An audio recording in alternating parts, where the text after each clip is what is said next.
Welcome to Telugu tech. So ఈరోజు మన వచ్చాలకే GDS notification release చేశారు. నియర్లీ ఎన్ని పోస్టులు ఉన్నాయంటే 28,740 పోస్టులు ఉన్నాయి. సో ఎవరైతే ఫస్ట్ మొదటిసారిగా మన ఛానల్ చూస్తున్నారో వాళ్ళని ఇంతవరకు మన ఛానల్ సబ్స్క్రైబ్ చేసుకోలేదు, వాళ్ళు సబ్స్క్రైబ్ చేసుకోండి. సో ఇక్కడ మనం జనరల్గా గూగుల్ ఓపెన్ చేస్తే గూగుల్ నచ్చింది. గూగుల్ బదులు తెలుగు టెక్ అని రావాలంటే లేదా మీ పేరు రావాలంటే ఆల్రెడీ దీనికి సంబంధించిన వీడియో మనం చేసాము, యూట్యూబ్లో ఉంది, ఒకసారి చెక్ చేసుకోండి. సో మొదటిగా మనం అప్లికేషన్కి వెళ్దాం. సో జీడిఎస్ నోటిఫికేషన్కి వెళ్దాం. GDS notification 2026. సో ఇది వచ్చేది ఏదైతే ఉందో ఆంధ్రప్రదేశ్ సర్కిల్కి సంబంధించిన నోటిఫికేషన్.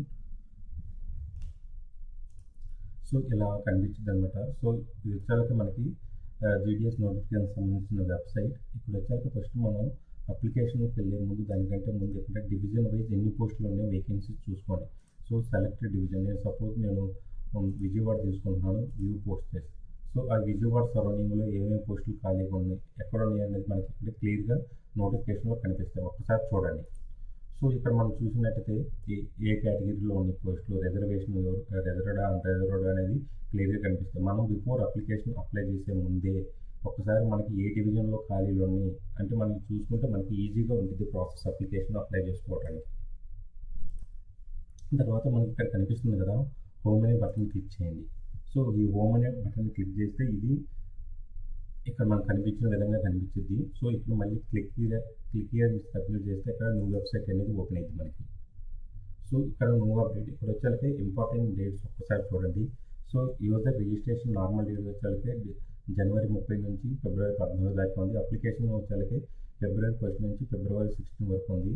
ఏమైనా కరెక్షన్స్ కానీ ఎడిట్ ఏమైనా చేయాలంటే మాత్రం ఫిబ్రవరి 17 నుంచి ఫిబ్రవరి 18 మాత్రం ఉంది. సో మనకి డ్యూరేషన్ ఇచ్చింది ఓన్లీ 15 డేస్ మాత్రమే ఇచ్చారు ఆన్లైన్ రిజిస్ట్రేషన్స్కి. సో దానికి సంబంధించిన నోటిఫికేషన్ నెంబర్ ఇది, ఓకేనా.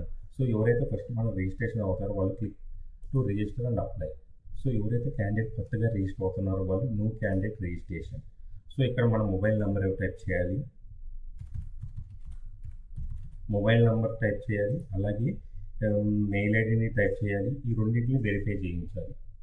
సో మనకి మొబైల్ నెంబర్కి ఓటీపీ వస్తుంది, మొబైల్ నెంబర్కి ఓటీపీ వస్తుంది. ఈ రెండు వెరిఫై చేయాలి ఫస్ట్.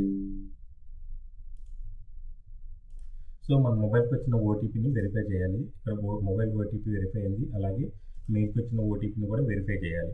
సో ఈ రెండు వెరిఫికేషన్ అయిపోయిన తర్వాత నెక్స్ట్ స్టెప్కి వెళ్తుంది అనమాట. So email verified successfully, next step.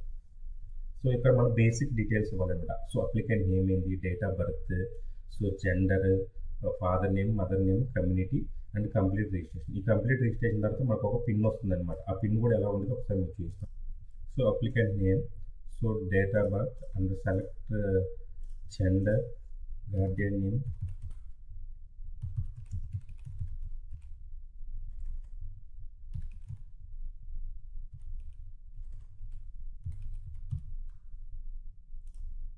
So మనకి ఎప్పుడైతే రిజిస్ట్రేషన్ కంప్లీట్ అయిపోతుందో ఈ విధంగా నెంబర్ వచ్చింది అనమాట.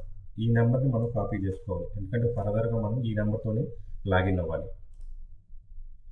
సో ఇక్కడ వచ్చేసరికి ఆల్రెడీ మనకి క్రెడెన్షియల్ వచ్చినప్పుడు క్యాండిడేట్ లాగిన్.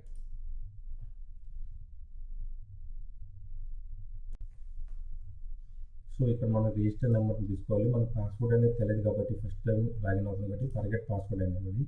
సో ఎప్పుడైతే మనం ఫర్గెట్ పాస్వర్డ్ ఇస్తామో ఇక్కడ మనకి మన యూజర్ ఐడి ఇస్తే మనకు ఓటీపీ వచ్చింది అనమాట. మనం ఏదైతే మొబైల్ రిజిస్టర్ అవుతుందో దానికి ఓటీపీ వచ్చింది. ఆ ఓటీపీతో మనం ఓటీపీని మనం ఇక్కడ ఎంటర్ చేయాలి. సో నాకు ఓటీపీ వచ్చాకే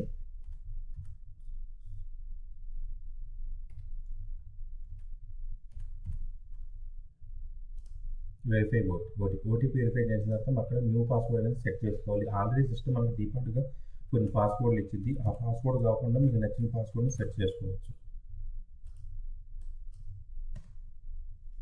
లేదు అది ఇచ్చిన సిస్టమ్ పాస్వర్డ్ని తీసేసుకోండి, కంటిన్యూషన్గా చేంజ్ పాస్వర్డ్.